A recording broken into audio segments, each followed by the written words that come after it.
Olá pessoal, estamos mais uma vez aqui. Sou o Lucas Gabriel, da turma A de Lógica e Programação. E agora a gente vai resolver uma questão da lista de vetores, que é essa aqui, ó. Nesse exemplo, você vai armazenar 8 nomes de frutas em um vetor. Lembre-se que o nome é um string e por isso não use nem parseInt e nem parseFloat. Na hora da leitura. Depois de armazenar, você vai deixar que o usuário digite um outro nome e esse último nome você vai buscar no vetor para ver se foi armazenado algo com o mesmo nome. Caso encontre algo com o mesmo nome, informe encontrei. Caso não, informe não. Eu já tinha feito o código aqui, mas vamos do começo. Primeiramente, o que é vetor? Vetor, basicamente, tá aqui, let vetor, é uma variável onde eu guardo mais de um número. Por exemplo, numa variável eu não guardo só um número, que eu boto alert vetor. Aqui, ó, só um número.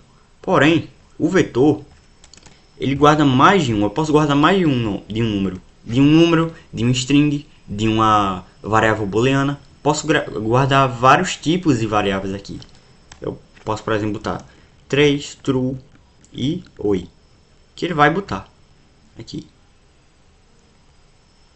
Aqui, ó, 3, true e oi.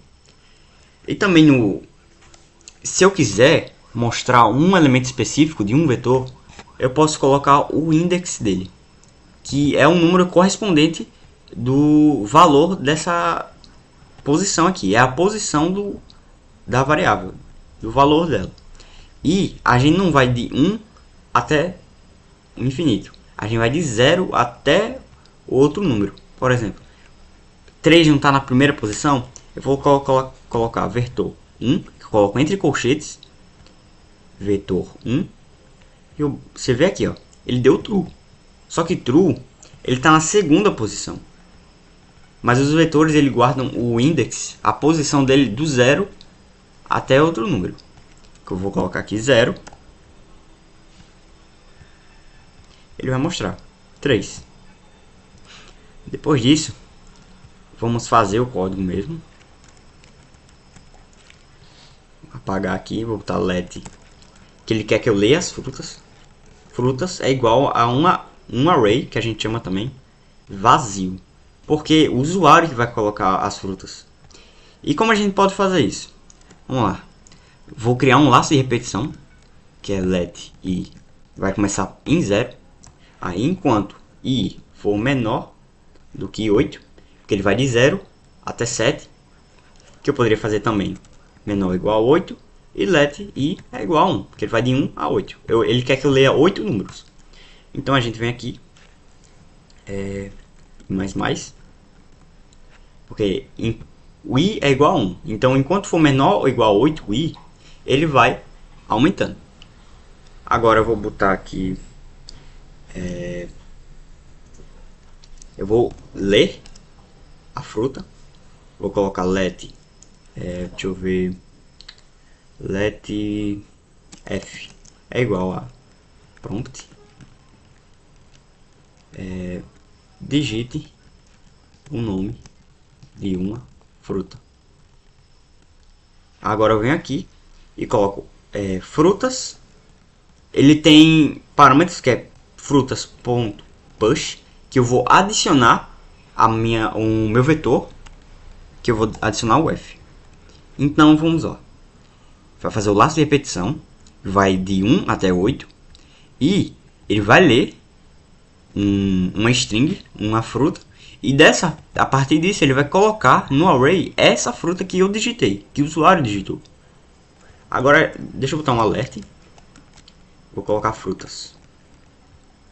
Vamos lá. Vamos ver aqui, ó. Ele colocou banana, laranja, pera, maçã, uva, goiaba, acerola e manga.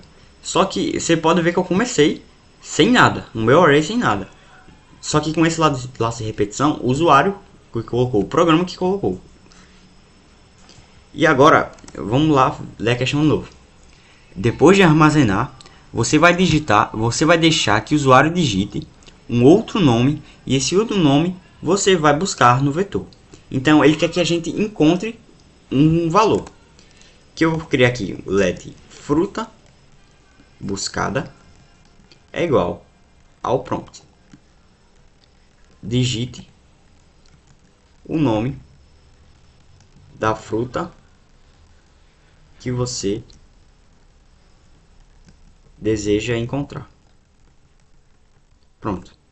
Agora eu vou fazer outro laço de repetição. Vou fazer a mesma coisa. Let i é igual. Eu vou colocar 0 agora. Aí enquanto i for menor do que frutas, que é o meu array, enquanto for menor que o tamanho do meu array, que é 8, ele vai aumentar. Então é basicamente quase a mesma coisa daqui. Só que o tamanho das frutas é 8. Porém, eu poderia colocar bem mais. Por exemplo, se aqui fosse 10, o tamanho do meu array seria 10. Iria de 0 até 9. Tá, 8 aqui. Aí, enquanto for menor que o tamanho do meu array, ele vai somar. Aqui, eu vou colocar, vamos ver. Digite um outro nome e esse nome você vai buscar no vetor. Caso encontre algo com o mesmo nome, informe encontrei. Caso não, informe não. Então, a gente vai fazer uma estrutura de decisão, que é if. Então, se as frutas do índice i, que vai de 0 até o tamanho do meu array, que é 0 até 7, for igual a frutas buscada, que eu escrevi errado, é fruta buscada. Eu vou agitar. Pronto. Então, se o valor da fruta buscada for igual ao valor da posição i do meu vetor, então ele vai mandar um alerta, ele vai mandar uma mensagem dizendo encontrei. Se não, se for diferente, então ele vai falar alertar não. Vamos ver agora se deu certo. E deu certo, como você pode ver. Ele digitou o nome das frutas e depois digitou a fruta que ele queria encontrar, que ele encontrou a acerola. E aqui ele digitou manga e o programa achou manga na lista. Vamos lá. Eu criei o vetor frutas, só que eu deixei ele vazio, porque é o usuário que vai colocar o nome das frutas. E eu criei um laço de repetição para ele colocar isso, que vai ser de 1 até 8. E eu vou pedir aqui nessa variável f, eu vou pedir o nome da fruta, e depois disso eu vou adicionar essa fruta no meu array, que vai de 0 até 8, até 7. Depois eu vou pedir novamente o nome da fruta que eu desejo encontrar na lista, que aí eu vou criar outro laço de repetição, que eu deixei let i igual a 0, ele vai de 0 até 7, que é o tamanho das frutas, do array das frutas. E ele vai somar mais. Aí se o índice i das frutas for igual ao valor, a string da fruta buscada, então ele vai falar busquei. Se não, ele vai alertar não. Você pode ver que deu certo. E é isso. Eu espero que você tenha aprendido. Valeu.